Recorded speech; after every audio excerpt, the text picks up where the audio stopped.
Student, कैसे हैं आप सब। उम्मीद करता हूं आप सभी लोग स्वस्थ होंगे, मस्त होंगे और अपनी पढ़ाई भी अच्छे से कर रहे होंगे। तो दोस्तों, आज की इस वीडियो में हम क्लास 12 केमिस्ट्री का रासायनिक बलगतिकी चैप्टर होता है, उसके अंदर एक इम्पोर्टेंट टॉपिक है जटिल अभिक्रिया की आणविकता। इसकी परिभाषा डायरेक्ट एग्जाम में पूछी जाती है, तो आज की इस वीडियो में हम इसकी परिभाषा तो समझेंगे ही, साथ में इसका एग्जाम्पल भी समझेंगे और जटिल अभिक्रिया की आणविकता कैसे ज्ञात कर सकते हैं वो भी आज की इस वीडियो में जानेंगे। तो काफ़ी इंपॉर्टेंट वीडियो होने वाली है क्लास 12 के केमिस्ट्री के स्टूडेंट्स के लिए। तो आप इस वीडियो को शुरू से लेकर एंड तक कंप्लीट देखिएगा, आपको इस पर्टिकुलर टॉपिक में कोई भी दिक्कत नहीं होगी, ये मैं 100% कह सकता हूँ। तो दोस्तों, बात करते हैं आपको ये नोट्स कहाँ पर मिलेंगे, क्योंकि कई स्टूडेंट्स मुझे कमेंट कर रहे हैं कि आप नोट्स कहाँ पर प्रोवाइड कराते हो। तो मैं आपको बता दूँ, ये सारे नोट्स मैं आपको टेलीग्राम चैनल पर प्रोवाइड कराता हूँ। हर एक चैप्टर के हैंड रिटन नोट आपको टेलीग्राम चैनल पर मिल जाएंगे। टेलीग्राम पर आपको सर्च करना है PCM लाइव लर्निंग, वहाँ पर आपको हमारा चैनल मिल जाएगा। ओपन करिएगा, वहाँ पर आपको सारी की सारी PDF मिल जाएंगी, जिन्हें आप डाउनलोड कर सकते हो, PDF निकलवा सकते हो। ओके, तो आप समझ गए होंगे। बिल्कुल, चैनल पे नए हो तो सब्सक्राइब कर लेना, क्योंकि हमारे चैनल की 1K क्रॉस होने वाली है फैमिली, तो जल्दी से 1K क्रॉस कराइए। ओके, तो चलिए वीडियो शुरू करते हैं। तो दोस्तों, यहाँ पर आप देख सकते हैं जटिल अभिक्रिया की आणविकता। सबसे पहले हम परिभाषा समझ लेते हैं, देन उसके बाद एग्जाम्पल समझेंगे, फिर क्रिया विधि समझेंगे, फिर हम ये जानेंगे कि इसकी जो है आणविकता निकाल सकते भी हैं या नहीं। तो दोस्तों, जटिल अभिक्रिया की परिभाषा भी आपको आनी चाहिए, फिर उसके बाद जटिल अभिक्रिया की आणविकता की भी आनी चाहिए। तो मैं आपको बता दूं, जटिल अभिक्रिया उसे कहते हैं जो 2 या 2 से अधिक पदों में पूर्ण होती है। मैंने आपको प्रीवियस वीडियो में बता रखा है, मैं यहाँ पर एक बार दोबारा बता देता हूँ। जटिल अभिक्रिया वे अभिक्रिया होती हैं जो 2 या 2 से अधिक पदों में पूरी होती हैं, बस इतना ही है।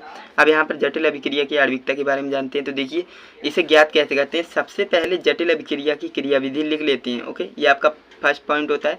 सबसे पहले जटिल अभिक्रिया की क्रियाविधि को लिख लेंगे, जिससे प्रत्येक पद यानी प्रारंभिक अभिक्रिया, सरल अभिक्रिया, प्रत्येक पद यानी प्रारंभिक अभिक्रिया कहिए, सरल अभिक्रिया कहिए, ज्ञात हो जाता है। ओके, अब प्रत्येक पद की आणविकता ज्ञात की जाती है, यानी जितने भी पद होंगे उन सब की आणविकता ज्ञात की जाएगी अलग अलग, ये आपको याद रखना है।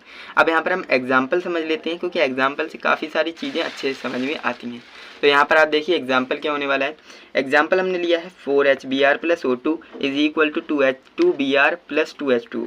ये हमारी एक जटिल अभिक्रिया है। अब आप कहेंगे ये तो हमारी एक ही पद में पूरी हो गई, बट ऐसा नहीं है। यहाँ पर हमने लिख लिया है, एक्चुअली ये जो अभिक्रिया आप देख रहे हो ना, ये 3 पदों में पूरी होती है। ओके, क्रिया विधि देख लेते हैं। मैंने आपको बताया था, सबसे पहले हम जटिल अभिक्रिया की क्रिया विधि लिख लेंगे, प्रत्येक पद को लिख लेंगे। तो यहाँ पर आप देखिए first, second, third. Okay, HBr + O2 = HOOBr बनेगा। ओके, अब यहाँ पर देखिए इसकी आणविकता 2 होगी। क्यों होगी? क्योंकि यहाँ पर भाई 2 मॉलिक्यूल हैं।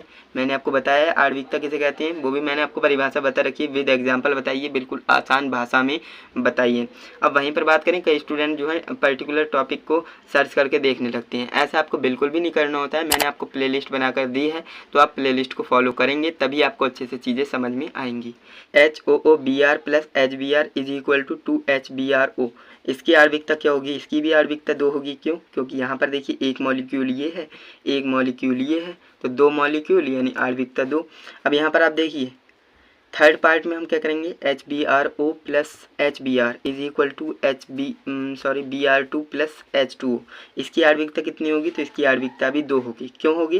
क्योंकि यहाँ पर देखिए एक मॉलिक्यूल हमारा ये है और एक मॉलिक्यूल ये है, तो 2 मॉलिक्यूल हैं यानी 2 आणविकता हो जाएगी। अब बात करते हैं, इसमें जो आपके 3 पार्ट से निकले हैं, 3 पद लिखने हैं, तो इसमें से स्लो फास्ट कौन सा होगा, है ना। तो यहाँ पर देखिए सबसे स्लो ये वाला होगा, ये वाला आपका सबसे स्लो होगा, ये वाला फास्ट होगा, ये वाला फास्ट होगा।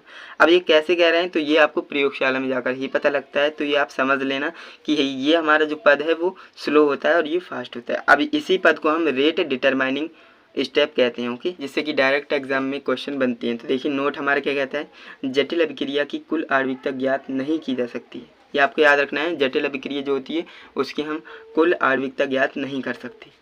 सेकंड नोट हमसे कह रहा है कि जटिल अभिक्रिया की कोटि उस पद की सहायता से ज्ञात की जा सकती है जिसका वेग सबसे कम होता है, जो कि मैंने आपको बताया था, slow step is the rate determining step of the reaction. Okay, तो आपको याद रखना है, जटिल अभिक्रिया की कोटि उस पद की सहायता से ज्ञात की जा सकती है जिसका वेग जो है सबसे कम होगा। ओके, थर्ड हमारा नोट हमसे कहता है कि किसी अभिक्रिया की आणविकता 3 से अधिक होना बहुत मुश्किल है। किसी भी अभिक्रिया की जो आणविकता है वो 3 से अधिक हो ही नहीं सकती, मुश्किल है। ओके, इम्पॉसिबल है। तो ये आप समझ गए होंगे, ये आपके लिए 3 नोट में काफ़ी इंपॉर्टेंट लेकर आया था। तो आई होप आपको ये वीडियो अच्छे से समझ में आई होगी।